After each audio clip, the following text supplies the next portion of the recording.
Halo sobat-sobat, video ini adalah video lanjutan dari video yang terdahulu. Ya.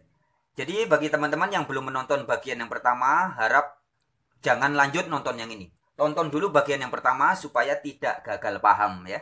Supaya tidak terjadi sebuah kesimpulan yang prematur, tapi menjadi kesimpulannya bisa utuh. Harap ditonton bagian yang pertama. Nah, kalau sudah nonton bagian yang pertama, baru boleh lanjut nonton yang kedua ini. Nah, baik, di bagian kedua ini saya tidak akan mengulangi lagi bagian pertama, hanya mengulas sedikit ya, bahwa video ini bertajuk menjawab tuduhan orang-orang yang mengatakan bahwa Injil yang asli sudah tidak ada lagi. Orang-orang mengatakan bahwa Injil yang ada di dalam kitab Bible saat ini Alkitab ini, yang di dalamnya ada Injil Matius, Markus, Lukas, Yohanes adalah Injil-Injil palsu. Dengan alasan yang pertama, karena Injil-Injil Matius, Markus, Lukas, Yohanes ini katanya mengajarkan Trinitas. Padahal sudah saya buktikan dalam banyak video-video terdahulu ya, ada ratusan video membuktikan bahwa baik Injil Matius, Markus, Lukas, Yohanes sama sekali tidak mengajarkan Trinitas. Sehingga tuduhan yang pertama ini adalah menjadi tuduhan yang gagal. Tetapi di samping itu ada tuduhan yang kedua, yaitu bahwa Injil Matius, kabarnya katanya Injil Matius adalah Injil yang mengajarkan tentang kabar kematian dan kebangkitan Yesus. Begitupun dengan Injil Markus, Injil Lukas, dan Injil Yohanes. Keempat Injil ini satu suara di dalam isinya ya. Banyak sekali ayat-ayat yang mengatakan bahwa Yesus benar-benar pernah mati dan kemudian dibangkitkan hidup kembali. Bagaimana Yesus menderita sebelum mati juga dijelaskan begitu detail. Bagaimana proses kematiannya di kayu salib. Kemudian bagaimana dia dibangkitkan pada hari ketiga. Begitu detail dijelaskan di dalam keempat Injil ini. Matius, Markus, Lukas, dan Yohanes. Nah, artinya teman-teman, sobat-sobat warin, berita bahwa Injil Matius, Markus, Lukas, Yohanes mengajarkan kematian dan kebangkitan Yesus adalah benar adanya. Kalau tuduhan yang pertama bahwa Matius, Markus, Lukas, Yohanes mengajarkan Trinitas, ini tuduhan yang ternyata keliru. Atau hanya salah paham, gagal paham saja. Tetapi kabar yang kedua ini benar adanya. Nah, jadi bagaimana ini? Apakah karena Injil Matius, Markus, Lukas, Yohanes ternyata memang betul mengabarkan tentang kematian dan kebangkitan Yesus? Maka artinya Injil Matius, Markus, Lukas, dan Yohanes ini pasti Injil yang palsu atau bukan Injil yang asli? Nah, bagaimana jawabannya? Nah, bagian kedua ini saya akan langsung menjawab dengan tegas. Bahwa benar memang kesaksian yang disampaikan oleh Injil Matius, Markus, Lukas, Yohanes, bahwa Yesus Kristus memang pernah benar-benar mati dan kemudian dibangkitkan hidup kembali. Dan kematian dan kebangkitan Yesus ini adalah bagian dari inti daripada Injil. Sekali lagi teman-teman, sobat-sobat warin ya, bahwa kematian dan kebangkitan Yesus sesungguhnya adalah bagian dari kabar gembira atau kabar baik yang diberikan oleh Allah melalui Yesus Kristus dan ditulis oleh Matius, Markus, Lukas, dan Yohanes. Ini inti, bagian dari inti daripada Injil. Inti dari kabar gembira itu. Tapi saya tidak akan membahas makna dari kematian dan kebangkitan Yesus pada tema kali ini. Kita akan bahas di video-video yang terkemudian nanti ya. Apa makna dari kematian dan kebangkitan Yesus? Atau betapa pentingnya kematian dan kebangkitan Yesus itu? Apa sih pentingnya? Kita akan bahas di video yang lain. Tapi pada kesempatan ini, kali ini, saya akan buktikan bahwa memang betul Yesus pernah betul-betul mati dan dibangkitkan hidup kembali. Nah, apa saja dasar dan bukti bahwa Yesus memang benar-benar pernah mati dan dibangkitkan hidup kembali? Buktinya, nah tentunya bukti yang akurat, yang tidak bisa atau tidak layak untuk dibantah adalah dokumen-dokumen yang tertulis di dalam kitab-kitab 4 Injil ini tadi. Yang kita sebut sebagai Injil Matius, Markus, Lukas, dan Yohanes. Kematiannya begitu detail dikisahkan. Begitupun dengan kebangkitannya. dihidupkan kembali oleh Allah pada hari ketiga. Ini sangat jelas tertulis di dalam keempat Injil.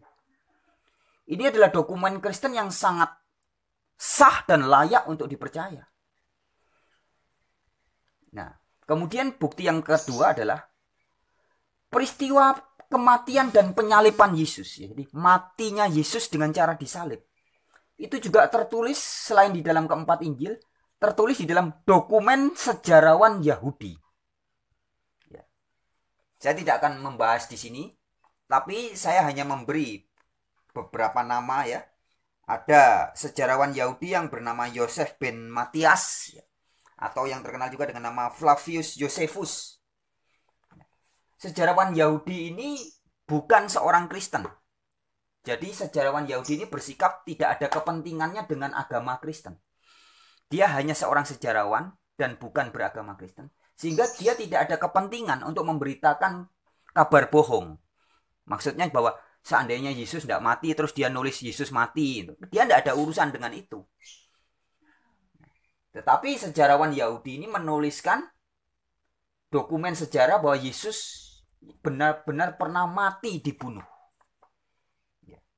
Yesus tidak disebut sebagai Kristus, tidak disebut sebagai tokoh sucinya orang Kristen, tidak. Tapi Yesus disebut sebagai orang yang diikuti banyak orang dan kemudian dibunuh di zaman kekuasaan Romawi. Itu tertulis dalam dokumen sejarah Yahudi. Ya. Sehingga dalam hal ini bukti yang kedua ini bersifat netral.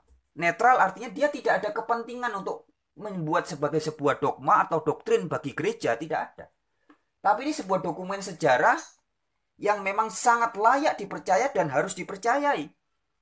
Karena ini sejarah fakta nyata bahwa ada seorang yang dianggap sebagai guru bagi pengikut-pengikutnya kemudian dibunuh. Ya. Nah, kemudian juga ada beberapa dokumen yang lainnya. Sedikitnya ada sekitar 4 ya sejarawan. Yang pertama Flavius Josephus itu menulis ya bahwa memang pernah ada orang yang dianggap guru kemudian dibunuh, disalib, digantung. Kemudian juga ada yang bernama Mara Barsarapion. Ini dia ada seorang filsuf berkebangsaan Syria. Kemudian ada yang ketiga bernama Lucian dari Samosata. Ada juga Cornelius Tacitus. Nah ini Flavius, Mara, Lucian, Cornelius, ini teman-teman bisa silakan googling sendiri, cari informasinya. Ini adalah sejarawan-sejarawan Yahudi yang dalam dokumen-dokumennya membuktikan bahwa memang pernah ada seorang yang dianggap sebagai guru, ada yang disebut sebagai Mesias oleh pengikut-pengikutnya, dibunuh dengan cara digantung di kayu salib. Jadi dua bukti ini sudah sangat jelas. Bukti yang pertama tertulis dalam tulisan keempat Injil. Dan bukti yang kedua adalah dokumen-dokumen sejarah yang masing-masing orang ini tidak ada kepentingannya dengan kekristenan. Tapi memberitakan sebuah berita yang sama dengan yang tertulis dalam keempat Injil. Nah, jadi sobat-sobat Warin, dari apa yang sudah saya sampaikan, saya wartakan, saya beritakan ini, kiranya dipahami bahwa argumen yang mengatakan bahwa Injil Matius, Markus, Lukas, Yohanes tidak bisa dipercaya atau sudah dipalsukan, bukan Injil yang asli. Karena gara-gara Matius, Markus, Lukas, Yohanes mengajarkan Trinitas. Nah, argumen yang seperti itu sudah terpatahkan.